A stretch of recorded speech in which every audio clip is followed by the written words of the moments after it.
Welcome to the Leverage Your Potential podcast. This podcast is hosted by the Director and Assistant Director of Menlo College's Office of Internships, Career Services, and Study Abroad, Dylan Houle and Kelly Davis, in partnership with Menlo's Content Creation Club. Hello, everyone, and welcome back to the Leverage Your Potential podcast. I am your host today, Kelly Davis, Assistant Director of Career Services and Study Abroad at Menlo College, and I'm really excited to bring to the podcast today two of Menlo's alums. We have Dominic and Lorianne Jackson here. Thank you both for joining us today. Thank you for having us. Yeah, thank you. So Dominic and Lorianne are two great alums, and one of the things that put them on my radar is that they have an Instagram account called Couple on the Map. So they're going to tell us a lot about that and kind of what the backstory of that is. But before we launch into that focus today, I'm going to have them both kind of talk about their experiences at Menlo, some of the things that they did, what it was like to be a student, and what they're doing now. So Lorianne and Dominic, if you want to go ahead and introduce yourselves. Yes. So, hi, Lorianne Jackson. We both graduated in 2015 from Menlo. I personally graduated with an accounting major, and I was part of the basketball team for my 4 years at Menlo, and also worked at the student union for I think 3 years at Menlo, and ended as one of the co-manager for the student union. So. Yeah, and like Lorianne mentioned, we were class of 2015. I was a marketing major or marketing concentration there at Menlo during my time. I was actually part of the last football team that Menlo had, so that was a really big honor. I had a good time playing football there. It was a lot of fun. And I also ended up working in the CAF for a while I was there.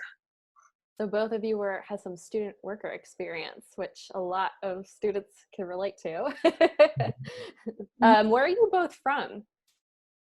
I'm originally from France. Okay. It's also France. Mm-hmm. Yeah, and I'm originally from Seattle. Oh, nice. Great. So both out of California and one of you also out of the U.S. I bet at Lorianne, as an international student, the on-campus job was particularly important. Yes, definitely. It definitely built me for this now life that we're living and helped me grow through. So. Oh, that's great. Well, we might touch back on that a little bit later, but if you both want to kind of bring us up to speed on what you both are doing now, you graduated in your various majors, and where did that lead to? Yeah, one of the big things I love about Menlo is they helped us with internships afterwards, and I ended up being lucky enough to go through 2 internships actually through Menlo, and both of them were with startups. And so I kind of got this whole startup bug, and I currently work at another startup because startups do have turnover sometimes. But I work as an operations manager at a startup called Remind, which is one of the leading school communication applications. It's very similar to Slack for schools. Right, and Lorianne. Yeah, and as an accounting major, I directly moved to KPMG, as one of the big 4 accounting firm. So I did intern with them as a junior in college and then got an offer right away. So I'm currently a senior audit associate with them, pending my manager promotion this year. So fingers crossed. Oh my gosh, yeah, fingers crossed.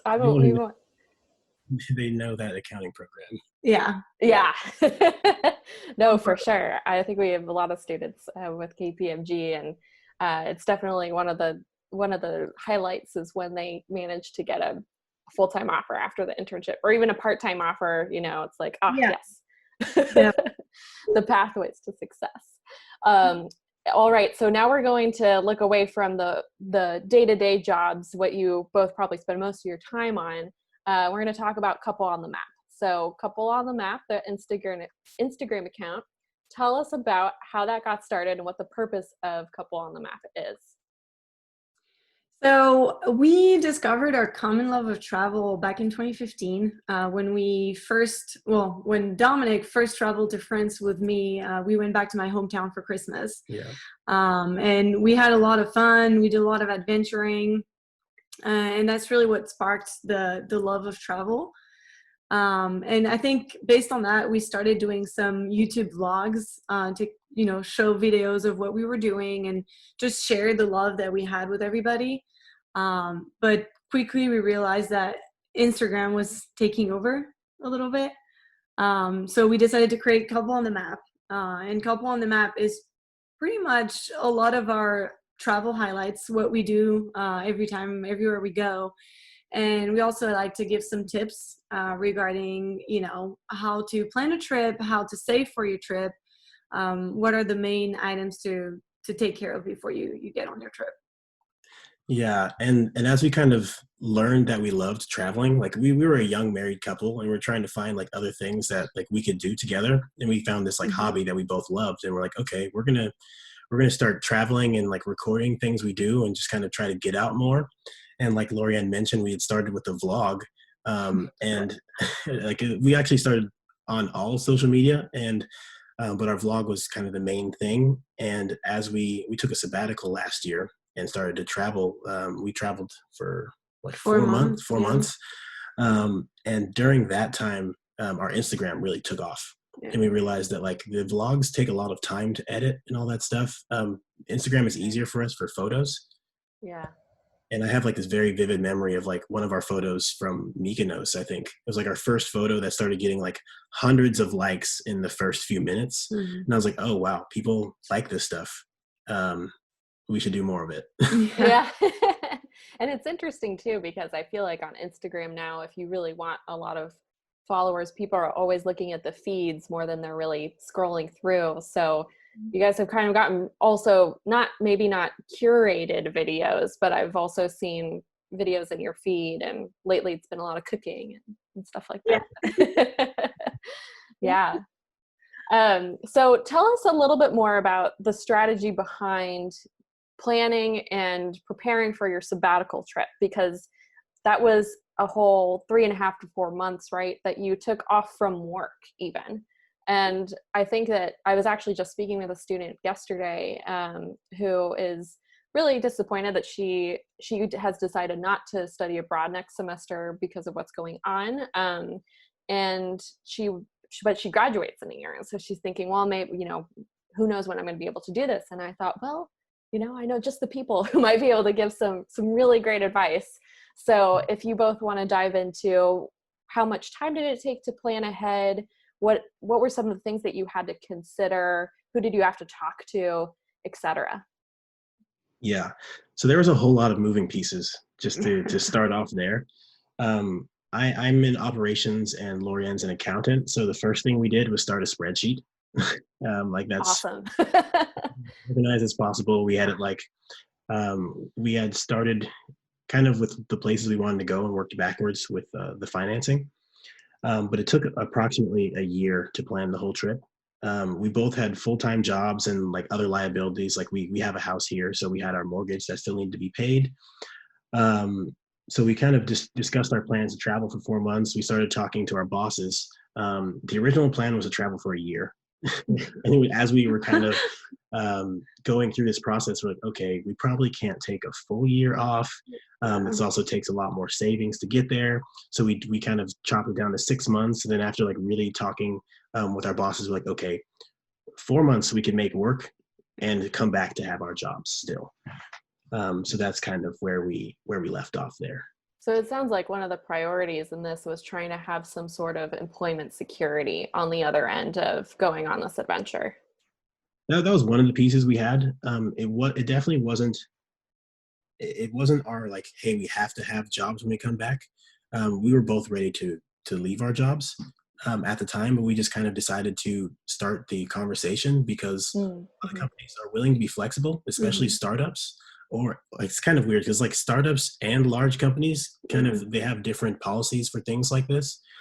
So we just kind of had to work out those details.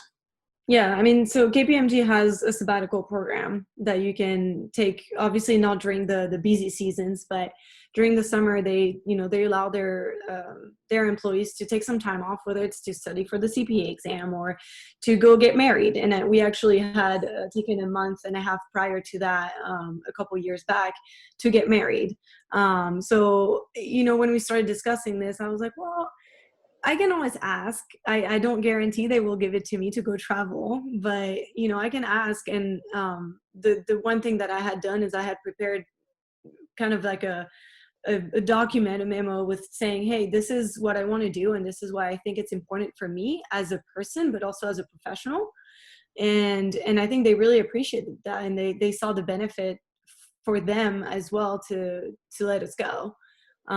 So that was definitely a long process. I think we had to talk with them about 6 months before we left, to really get the ball rolling and get the approval. But we really noticed that everybody around us was super positive about it, was behind us and supportive, and that kind of motivated us even more to get going. Yeah. And I guess to take a step backwards, actually, I didn't know I was going to have employment when I came back. Like, I had spoke with my job about it, and they said, hey, we're a startup, we're growing. We will, you obviously know the company. You're one of our early employees. If there's a spot open, you can slot into pretty much anywhere. So we'll do our best to do that for you. But they pretty much said, hey, I cannot guarantee this. And I actually had to hire and train my replacement. So my job was going to be gone. So it just kind of got lucky with the timing, and someone else in my company was taking their maternity leave at the time of us coming back. So I was actually able to slot in and kind of take over their management position while they were out on maternity leave. Oh, that's great. And then were you able to continue to be hired once they came back from maternity leave, and it just worked out? The person actually decided not to come back to the company. Oh.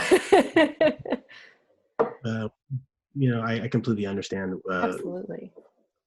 And it actually didn't impact the company that badly, because the way that we had all kept an open communication about it, everyone was okay with it. I was able to slot in and took it full time. Yeah, that's awesome. Well, what was it like to approach your supervisors or whoever you had to kind of launch that initial proposal to? I mean, it sounds like you really prepared, but what was it like to kind of be in the room and know that you had to say what you had to say? Want to take this one? Yeah, it was scary. I mean, I had to meet, with my partners, and, those are the people who own the firm, right? And I pretty much have to tell them, hey, I want to leave for 4 months so I can go travel the world. And I think what really helped is like Dominic said before, we had in mind that this is what we wanted to do. And if anybody was getting in the middle of it, we were ready to quit. We were ready to let it go. And I think we made that clear to both our companies, and we said, hey, this is what we want to do. This is a plan, and this is how it can benefit you as well. And it will help me, and I will come back happier. And, I didn't tell my company, yeah, I will 100% come back to you and stay with you for so many years. But I made it clear that, this will help me in my progression. And it wasn't easy, but everybody was very supportive and really understood what we were trying to do. And they saw that we were super motivated, and this is what we wanted to do. And it actually worked out really well. Well, what also sounds so great about the conversations you both had with those supervisors and the partners, et cetera, was that it was a matter of being transparent and also setting expectations. And you had, you didn't have expectations going into it. You're like, let's see what works, but I know what I'm prepared to do. And Dominic, your company was good at setting those expectations. Like, all right, you might not have anything when you come back, but we'll see. So, but Lorianne, something you said earlier is kind of a perfect segue into my next question, which is you brought forward, here's how this experience is going to impact me professionally and personally. And so my next question has a lot to do with that, because in Study Abroad, we talk a lot about 3 different impacts that travel or studying abroad or service abroad, et cetera, can have on an individual. And those are the academic or intellectual piece impact, professional and personal.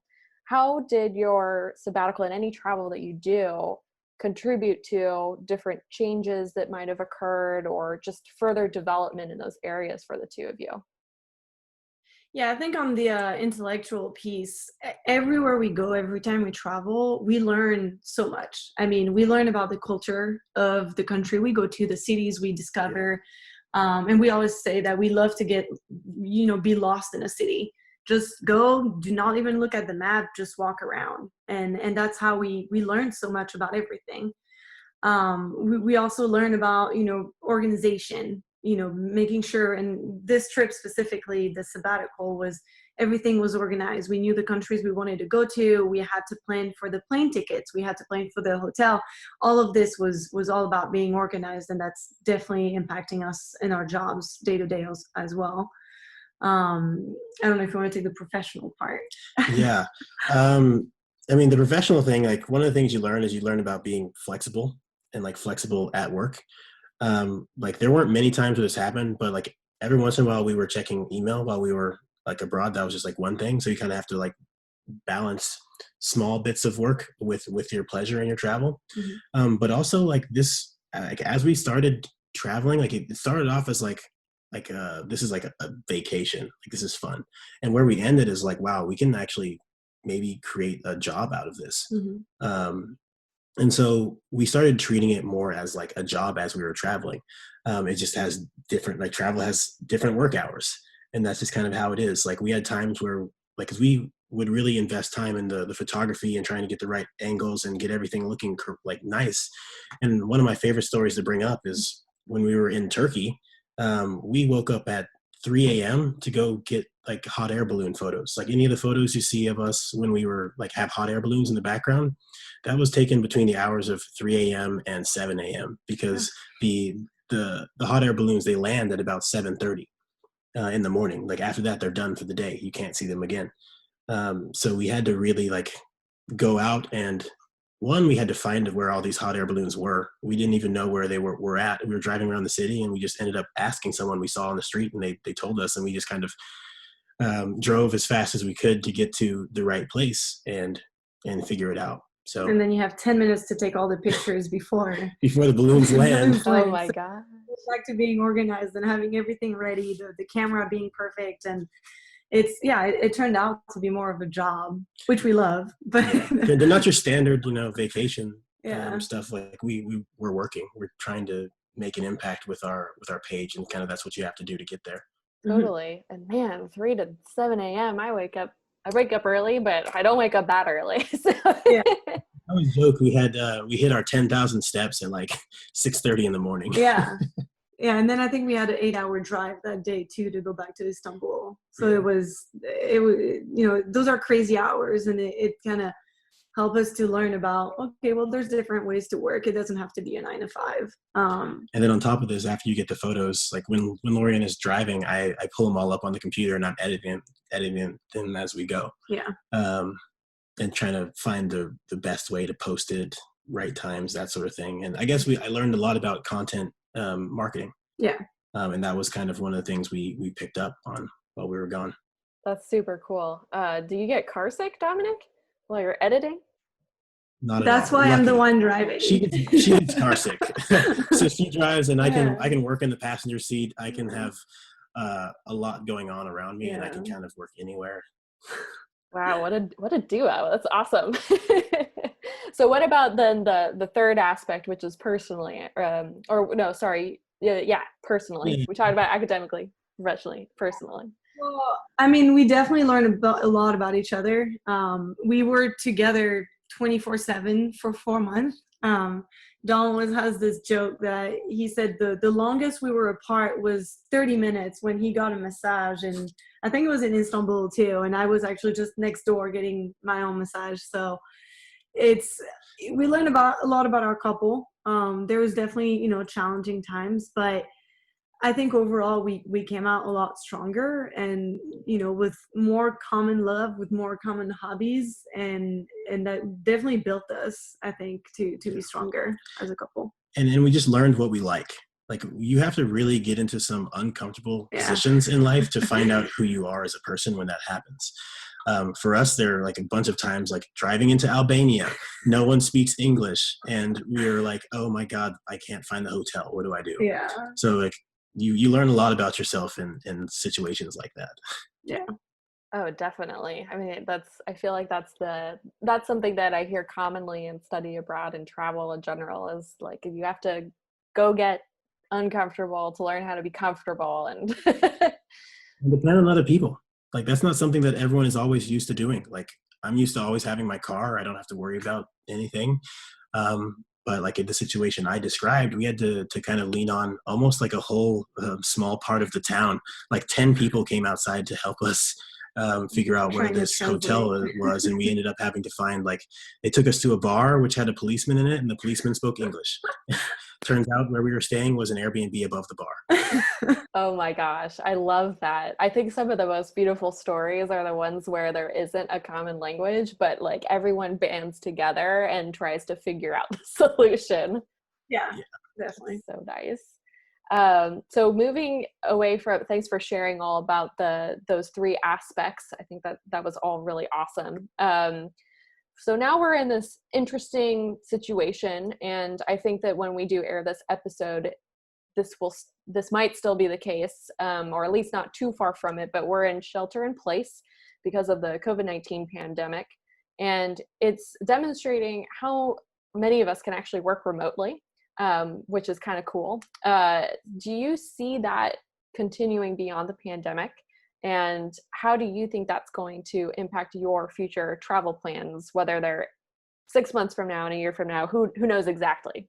But Want me to take this? Yeah, go ahead. Yeah, I definitely, so this question gets me going. I love this question. I really think this is going to impact the way we see business forever. There are already companies like Twitter who came out and said, like, was it 2 days ago, that they're allowing all of their employees to work from home or forever if they like. Mm-hmm. And these are, like, the company gets the benefit from this too. They get, people who are happier. They get people who, like, for me, when I'm not commuting, I actually find I work more hours sometimes. Not on purpose, just because I'm comfortable and I'm sitting here. Mm-hmm. And if someone sends me an email, my computer's right there. I'll just check it, no problem. But I think, like, that opens it up for a lot of other places to say, hey, like, maybe we should just do remote work. You were able to complete your job for 3 full months while not being in office. Maybe we should rethink this whole thing. And my company specifically has been doing a little bit of rethinking because our lease on our building had expired during this time. They decided not to renew it. So we're still figuring out when we're going to get a new office, if we're going to get a new office, or if people will kind of continue working remote. And our company's already like 30 to 40% distributed full-time anyway. So I definitely think that in the future, more companies will start adopting this. And I think it will take companies which have been maybe a little bit more rigid in the past to kind of open up their guidelines. Yeah, and I think on the travel side, I mean, for us, it's kind of a motivation to tell ourselves, like, well, maybe we'll be traveling more and just working remote. And obviously, it will be a little bit more complicated with my job, possibly, but who knows? Who knows in a year and a half what KPMG is going to come up with, depending on the results that we see during this time. So it really is, it's a weird time. It's new, but we're also kind of excited to see what's going to come out of it and possibly impact us in our traveling in a good way and let us explore more even when we're working and not having to take 4 months off to do that. Yeah, I'd love to be able to just, have my work day somewhere else. Yeah. And then at the end of the day, I can walk outside into a new environment and still go exploring.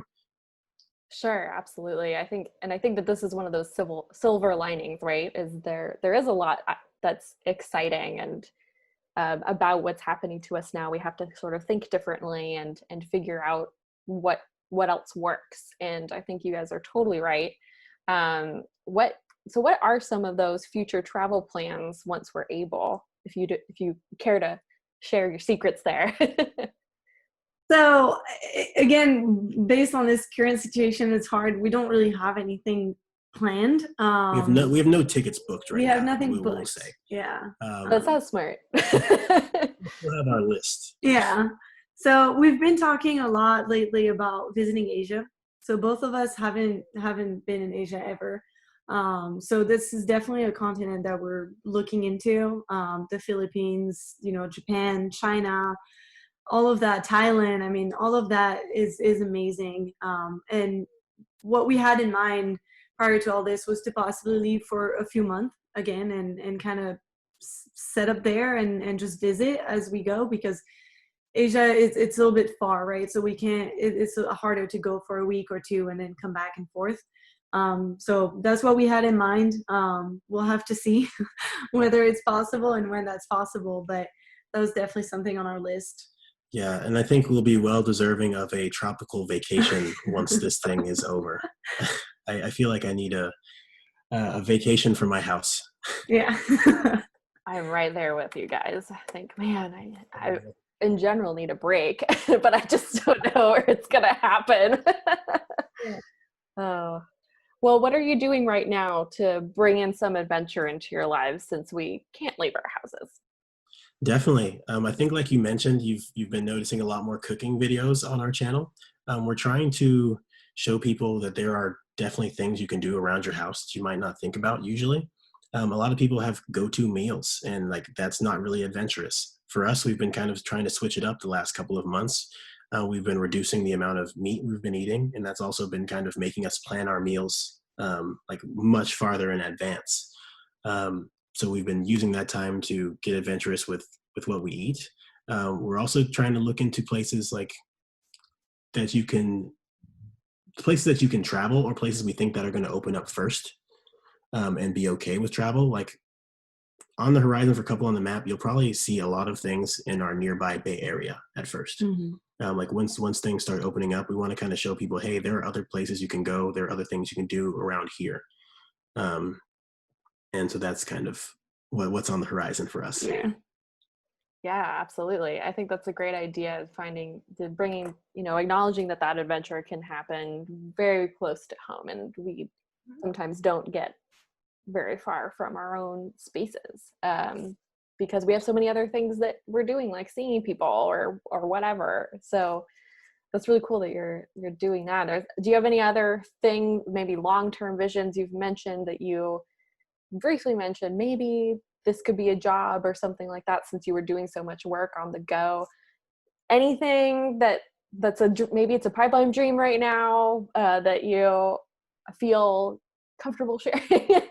If not, it's totally okay. Menlo really shaped us into entrepreneurs. So every time, like, I mean, Lorianne will tell you, I talk her ear off about entrepreneurship and like how we can like live by our own standards all the time. So that's something we're definitely trying to do. We've been starting to help friends plan trips, and looking into like how can we take the knowledge or our professional experience from travel and transfer that into something which is, one, beneficial for others, and two, can help continue to finance our lifestyle. So we're kind of looking into that. You might see things such as like us taking more photos for like people's screensavers, like little other things we're all kind of looking into to try and make this better for people, as well as just trying to make an impact, like show people, hey, even if you don't want to travel, this is a way you can do it nearby your house, or if you don't quite know where to start, here is something we can give you that's like, hey, here's like how to plan a trip by Couple on the Map, complete with spreadsheet. So these are kind of some things we're experimenting with right now. I love that, complete with spreadsheet. Oh, I'm all for the spreadsheets. Well, this has been a really great conversation. I'm going to wrap it up with our last question that we always ask our guests. And that is, what are you reading or listening to or even watching right now that you want to recommend that any of our listeners should take a look at? Yeah, let me take a look at my notes here. I think, okay, so I had just finished reading Crucial Conversations, which was a book I'm reading for work right now. And then the next things in my queue are Scaling Up Excellence and The One World Schoolhouse. So those are just kind of what we're looking into right now for reading, but also just kind of because we're on quarantine, and excuse my dog is making some noises in the background here. We love furry friends. But we've been watching a whole lot of Netflix. We just started the Michael Jordan documentary. So these are kind of other things we're watching. Yeah, I mean, we love TV shows, so we've been watching a lot of Westworld and Money Heist. Those kind of help us kind of get out of the work mode and travel mode and just kind of branch out and look at something different. We all have to have that small, escape or Yeah. relaxation. Yeah. So those are some shows that we've been watching. We started Modern Family again too, Yeah. which is more on the funny side. Such a good idea. Thank you. It's so great. Yeah. So yeah. I've never seen The Office before, and so that's what I've been doing. I know that our listeners should see your reactions. So those of you guys listening, The Office is our favorite television show, hands down. If there's ever a time we don't know what to do, or we're just trying to sit down in front of something and we don't know what to pick, it's The Office. Immediately.